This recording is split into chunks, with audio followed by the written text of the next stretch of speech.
तो कल वहां प्रोग्राम था, तो वहां एक आदमी लिख कर दिया, बोला मौलाना हिंदू का एक तो बहुत बड़ा त्यौहार चल रहा है, हिंदू धर्म तो बड़ा आन बान शान के साथ उसके अंदर पूजा पाठ करता है। उत्तर प्रदेश में प्रयागराज में इलाहाबाद में कुंभ का मेला, कुंभ का, हमने इसके ऊपर तहकीक की। हमने उनको कहा, हमने कहा कि देखिए ऐसा है कि कुंभ का जो उत्सव है, मेला है कुंभ का, इसका चर्चा कहीं पर नहीं है। ऋग्वेद में नहीं है, सामवेद में नहीं है, अथर्ववेद में नहीं है, रामायण में नहीं है, महाभारत में नहीं है, गीता में नहीं है, पुराण में नहीं है, उपनिषद में नहीं है, शास्त्रों में कहीं नहीं है। सिर्फ एक जगह ऋग्वेद में 8वें मंडल में 18वें सूक्त में मंत्र नंबर 7 में यह कहा गया है, कुंभ का तज़किरा है, कुंभ का।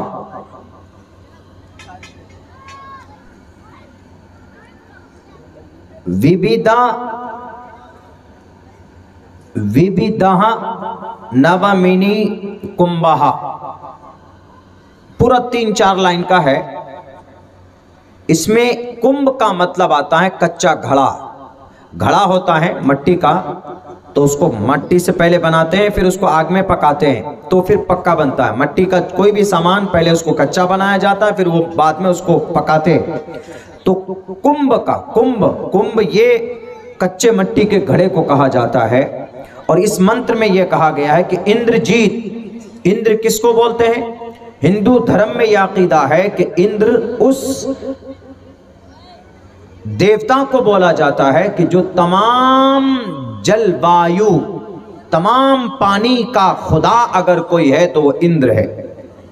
इंद्रजीत, इंद्रम मित्रम वरुण अग्निमाही रथो दिवस्य सुपर्णो गरुत्मानम एकम सद्विप्रा बुधा वदंती। वेदों में कहा गया कि नाम अनेक है वरना जात तो एक ही। तो बैरक है, तो वहां लिखा, उस मंत्र में यह कहा गया कि इंद्र ने तमाम दुनिया के पानी को इकट्ठा किया और इसी इंद्र ने पर्वत पे, पहाड़ पे जाकर वहां से जल को, पानी को कच्चे घड़े से तोड़कर, पहाड़ों को कच्चे घड़े की तरह तोड़कर, यानी जैसे कच्चा घड़ा होता है उसको तोड़ना आसान होता है, वैसे इंद्रजीत पहाड़ों पे गए और पहाड़ों को कच्चे घड़े के तरह तोड़कर वहां से पानी निकाला। आपके इस सीमांचल में, हमारे जोकीहाट, अररिया, पूर्णिया, किशनगंज, कटिहार में इतना जो सैलाब आता है, पानी आता, कहां से आता है? हिमालय पर्वत से आता है ना। हिमालय पर्वत से, वहीं से पानी आता है। और कोई ना कोई भी पहाड़ हो तो उससे पानी रिसता है, पानी निकलता है। शायद उसी को इसी के अंदर कहा गया हो कि इंद्र ने हिंदू धर्म के यहाँ अकीदे में, हालांकि हकीकत तो ये है कि दुनिया की तमाम समंदर, नदियां, पहाड़, आसमान, पेड़ पौधे, अगर कहीं से पानी निकलता है तो सिर्फ अल्लाह की ज़ात है बस, और कोई नहीं है, अल्लाह तबारक व तआला की ज़ात। तो उनका अकीदा है कि इंद्र ने पहाड़ों को कच्चे घड़े के तरह तोड़ा और वहां से पानी दुनिया के अंदर बहाया, इंद्र। लेकिन एक जमाना ऐसा आया, ये कुंभ, लफ्ज कुंभ मिला, तो फिर ये भाई इतना बड़ा उत्सव कैसे मनाया जा रहा? पता कितना बड़ा? 6 साल में एक बार नंबर आता है इसका।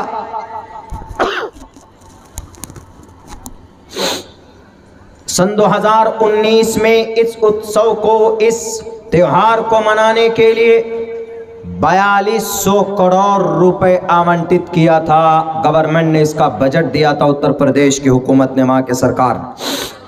और अभी कितना पता? अभी 54,500 करोड़ रुपए कुंभ का मेले का आयोजन के लिए दिया गया।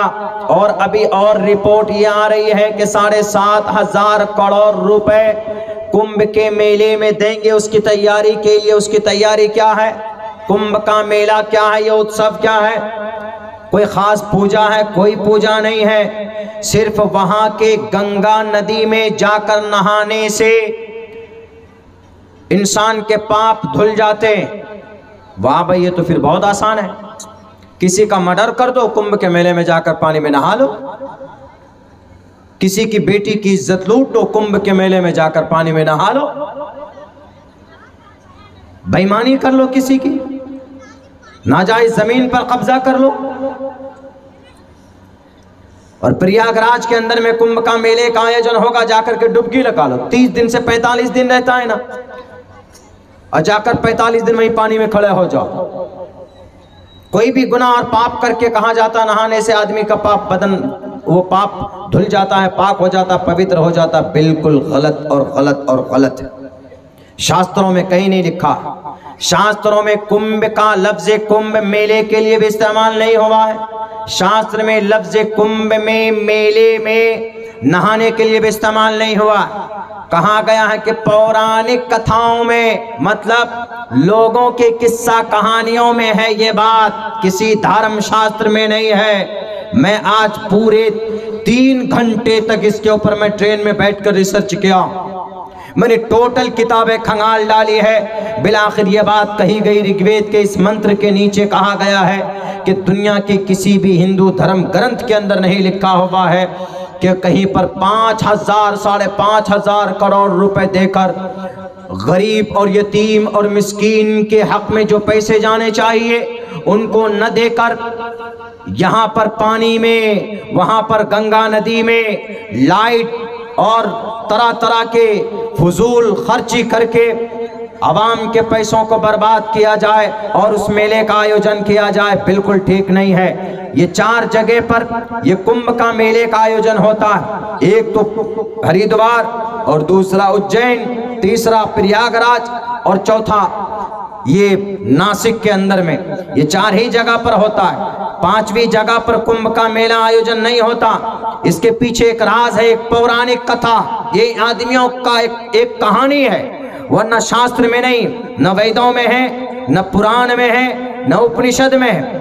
मैंने आज पढ़ा है, आज मुझे ये पता चला और ये तहकीक हुई कि पुराने जमाने में एक महर्षि दुर्वासा थे। उन्होंने बद्दुआ दी इंद्रजीत को, तो इंद्रजीत की ताकत कम हो गई। तो इसी इंद्रजीत देवता और दानवों की ताकत जब कम हो गई तो दैत्य और राक्षस ने उनके ऊपर हमला किया, तो ये मुकाबला नहीं कर पा रहे थे। क्योंकि एक ऋषि ने, ऋषि का मतलब एक बुजुर्ग ने उनको बद्दुआ दी थी, तो उनकी ताकतें कम हो गई। बहरे कैफ जब इंद्रजीत ने कहा कि मैं मुकाबला नहीं कर पा रहा हूँ, चलो किनके पास, विष्णु जी के पास। विष्णु जी जो परमात्मा थे सबसे बड़े, उनके पास गए और जाकर कहा कि हमें शक्ति दीजिए, हम मुकाबला करेंगे इन राक्षसों से, हमारे पास ताकत नहीं है। हमें बद्दुआ दी है ऋषि मुनि ने, हमें बद्दुआ दी है महर्षि दुर्वासा ने, इसीलिए हमें ताकत प्रदान कीजिए। उन्होंने, विष्णु जी ने कहा कि ऐसे ताकत नहीं मिलती, जाओ जीर सागर के नीचे बैठकर कुछ ज्ञान प्राप्त करो, कुछ जप तप करो, यानी कुछ इबादत करो, दुआ मांगो। तो वहां पर जब गए ये लोग, सारे देवता मिलकर के गए, तो वहां पर अमृत कुंभ पानी मिला। पानी किसमें? एक लोटे में। तो इंद्र का बेटा जैन था, वो उस लोटे को लेकर भागने लगा, आसमान में उड़ने लगा। तो पीछे पीछे कौन गया? पीछे पीछे सबसे पहले दानव और देवता गए कि नहीं वो ये लोटा लेकर चला जाएगा, इंद्रजीत का बेटा अकेला कब्जा कर लेगा और हम लोग ऐसे रह जाएंगे। तो गया। जब बीच में लड़ाई हुई, वहां पर चलते हुए आसमान में 12 दिन तक लड़ाई चली, तो उसके लोटे से कुछ कतरे गिरे अमृत के, तो वो कतरा पानी का गिरा इन 4 शहरों में। एक गिरा हरिद्वार में, एक कतरा पानी, एक कतरा पानी गिरा प्रयागराज में, और एक कतरा पानी गिरा नासिक में, एक कतरा पानी गिरा उज्जैन में। तो इसीलिए उन जहां पर पानी का कतरा गिरा है, उन जगहों के ऊपर 6 साल में एक बार, ये भी तारीख कब आती है, अजीब है, समझ में नहीं आए। ये जब होगा, यानी इन 4 जगहों में जब होगा ये, जब सूरज और चंद्रमा और बृहस्पति ग्रह, ये तीनों ग्रह आमने सामने आ जाएंगे, तो तब जाकर इस त्योहार का और इस मेले का आयोजन होगा। किसने कहा? लोगों ने कहा। शास्त्र ने कहा? नहीं कहा। आप ईद की नमाज पढ़ते, किसने कहा? अल्लाह के नबी ने कहा। आप बकरीद की नमाज पढ़ते, आप कुर्बानी करते, किसने कहा? अल्लाह के नबी ने कहा। आप शबे बारात, आप शबे कदर मनाते हैं, शबे कदर की रात को जागते, किसने कहा? अल्लाह के नबी ने कहा। आप 30 रोजे रखते,